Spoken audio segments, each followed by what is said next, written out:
Oh, well. We are back for some Bleach Soul Resonance, and we've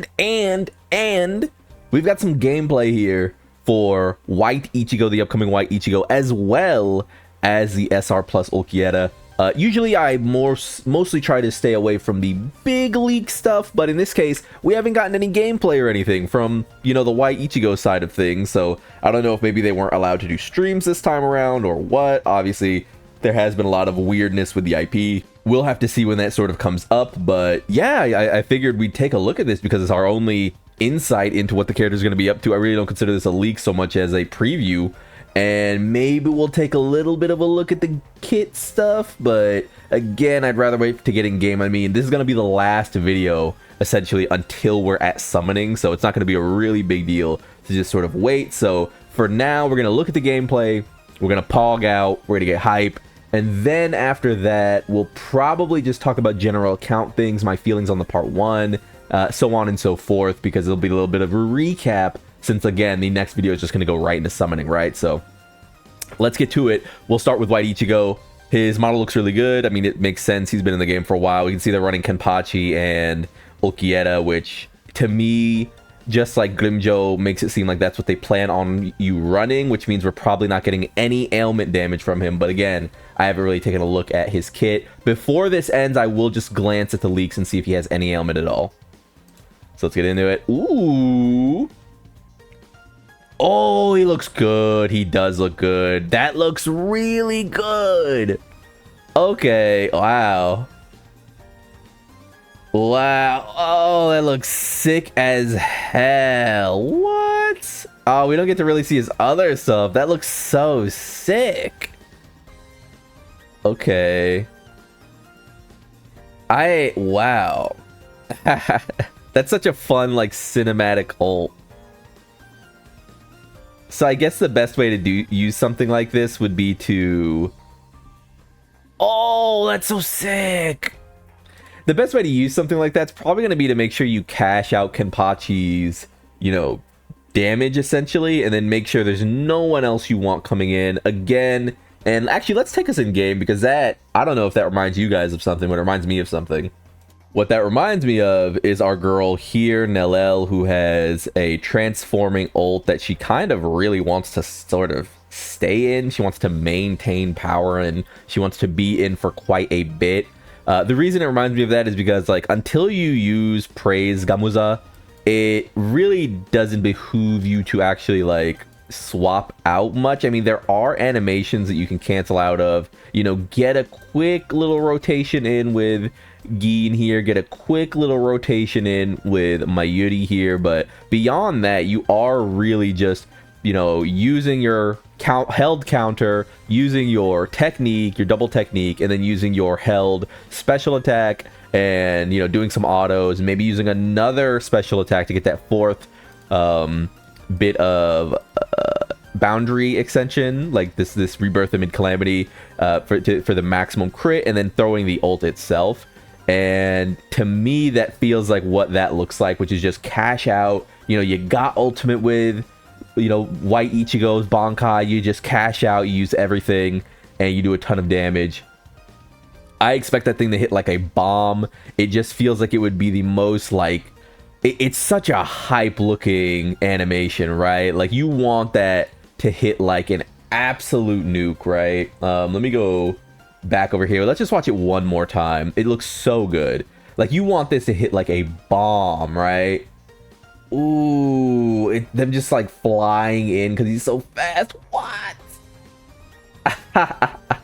That is so clean. That is just actually so clean. I can't wait to see that in HD. Obviously, the footage is a little grainy. It's hard to parse properly at the end. Much like a Grimmjow's. Grimmjow's also looks so much better in game, right? Not once we're able to like actually fully realize it. Oh, so good. Such a good looking animation. Let's get to the Ulquiorra, which is a bit long, quite a bit longer actually. Quite a bit longer. Okay, so this must be the ult. Yeah, it's the ult. So he goes in the form of destruction. Ooh. Ooh. What? He's cool. Why is he like the coolest guy? What the fuck? Oh, he's so sick. He's so sick. Oh my god. What? This is... I mean, I'm an Ulquiorra fanboy, so, you know, excuse me if I get a little too hype. He's so fucking cool. Like, holy shit, dude. Why is he so cool? Oh, his animations are so good. This is what I was talking about with, this is what I was talking about with Grimjo and other characters before, where they're like in game and we can tell their animations are just so good. So like take this Grimjo for example, who has really good animations even as like an SR plus. Because he was a boss in game, you could already sort of glean what he would do when they announced that he would sort of be getting a base form, and you know, from there be like, yeah, this character's gonna look really good. Ulquiorra is another one of those where he just looks so good that like in game as like a boss, I mean he's a boss in like everything, right? So it really is no surprise here that he ends up being as good as he is, or like looking as good as he is. I cannot wait to see Segunda Etapa and like, because he just looks actually so good. But we can move on to the next topic, and I'm gonna sit up here. We can move on to the next topic, which is just sort of, and move my mic by the way. Sorry if that squeaks or anything. Which is the patch as it is. So let's talk about Grimjo. Grimjo was exactly as I expected, a definite half anniversary hype level character. He brought an amount of visual flair to the game that I think is always sort of needed, with a lot of moving camera angles, a lot of very intentional design around Siphon, which makes sense because they were literally designed for each other. Power, definite amounts of power even at B0. We did end up getting him at B1. I would like to try and leave this half anniversary with at least a B1 version of each character, and so far it looks like I might be able to. I'm at 24. I'm back to like nearly 24,000 Jade. So with 1 day to go, we will see if that becomes a reality. We do have multiple amounts of tickets to spend here, which will get us which will get us a few more of these advanced ticket exchanges. That would be really nice. But of course, regardless of anything, we will be debuting characters always at B0 before we make our choice. B0 will always be the standard reveal, like showcase. That way we can see how they do free to play. But it has been very fun. I think Grimjo is extremely good. I also think they did a good job of not making Grimjo too dupe reliant, so he feels like a character that everyone can use. Again, I talk about and if you watch Giku, you already know this, I talk about the current anniversary going on with JJK Phantom Parade right now, which is a game I played on and off for a while. And them making it so that like Yuji, who is our Goku, you know, he's our main character, making it so he has to like have like 3 dupes or something like that, something absurd. I guess 2 dupes and then you get a free one from the event, but still sort of an absurd ask. Feels really scuzzy. Thankfully, apparently the Gojo and the Noibara, as well as the Megumi, don't have as much of a problem with this, but the Yuji being our main character, like them releasing like Goku and like Dokkan Battle, and it's like he has to have dupes. It's like that's kind of that sucks. Like, that's the character that everyone wants, you know, it's Goku. I imagine, even though Yuji isn't, like, even close to my favorite character in JJK, I'm sure for a lot of people who like, you know, they're Mr. Protagonist, they're pretty bummed about that, right? So, yeah, I feel like giving him a B1 that's really solid, and in line with the other B1s, because I think B1 for main DPS, for your core DPS characters, ends up being the really good one. In this case, I would say that B2 for Gin was sort of the cutoff, and B2 for Toshido would be the cutoff. So him instead having one that's more in line with Kenpachi, where B1 is sort of the one you really want to angle for, and then if you get B2, it's nice, you know, definitely the one you want to angle for, but if you got B2, it'd be nice. Very, very comfortable. Beyond that, I think the content was pretty good overall. I like Las Noches C's. I like whenever they do these S rank events. I like how that they're very free to play friendly, and that they're like limited units you can use. Wasteland Hunt was chill, though. I do think, like, very audible, which is nice. I do think that locking the bonds continues to be a little bit of a problem. I would like bonds to be metered out in a way that you get, like, at least, I don't know.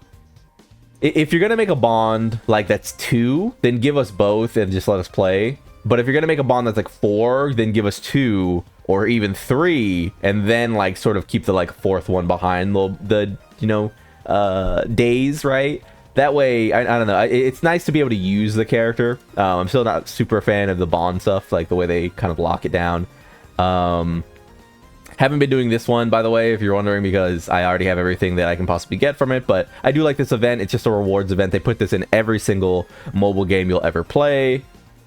Summit Clash has been chill. I would say that it's what's it called? It's like a daily sort of Frenzy Feast-esque game mode that is rich with a lot of rewards. You can see that if we go here, you get so much from this thing, and there's just a ton of jade hiding in there. I mean, it's 1,000 jade, and we definitely pick that up.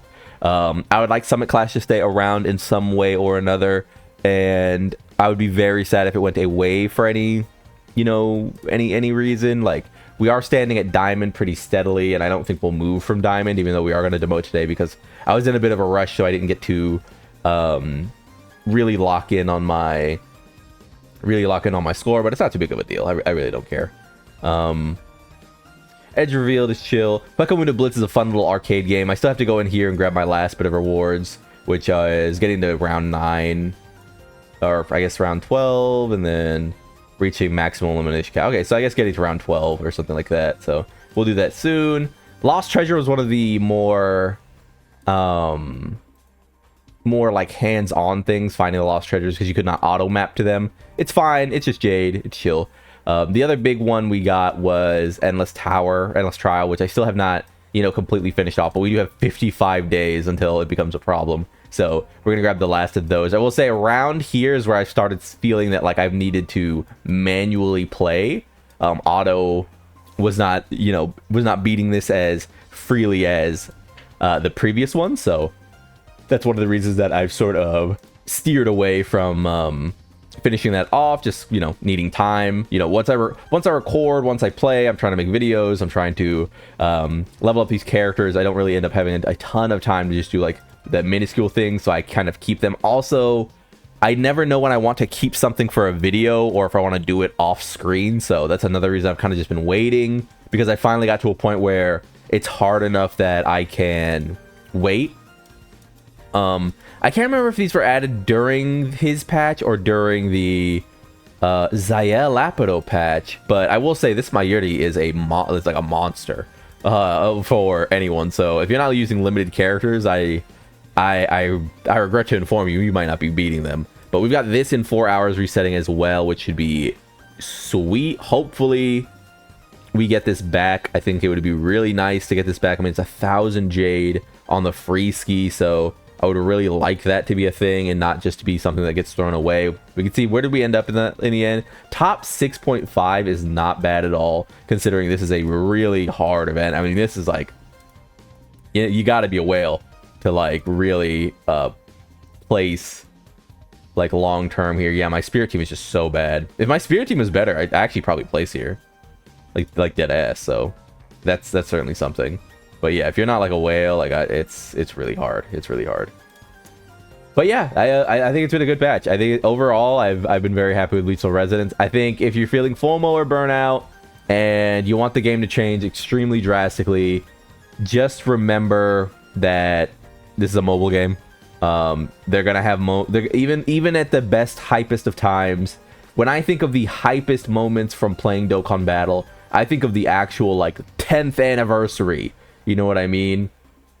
Not even just like, oh, it's an anniversary and they fix every problem in the game. They're fixing problems in Dokkan Battle today that they've had for 11 years, genuinely. Like, Dokkan Battle didn't have a way. So remember when we, like, were crafting Oh, I'm sorry. Remember when we were crafting and like you had to do stamp conversion and you had to do all these like manually? Like you had to click all these manually. Dokkan Battle is putting that on its global version today, as of me recording this video. 11 years in, right? So it's just like these mobile games, they get to things really slowly.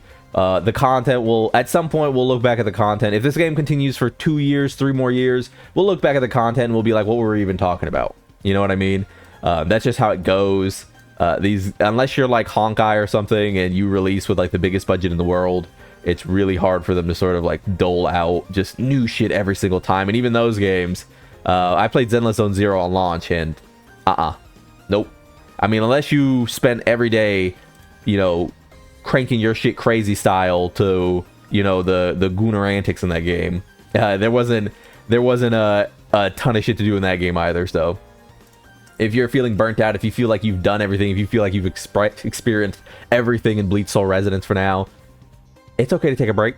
It really is. But for me, for a half anniversary, for 6 months, 7 months, 6, 7 into a game, I've had a great time. I think it's a pretty good part 1. I look forward to the part 2 and so on and so forth. At this point, I'm kind of with Giku. I think that the base is very good. I think the base is exactly what I would want it to be.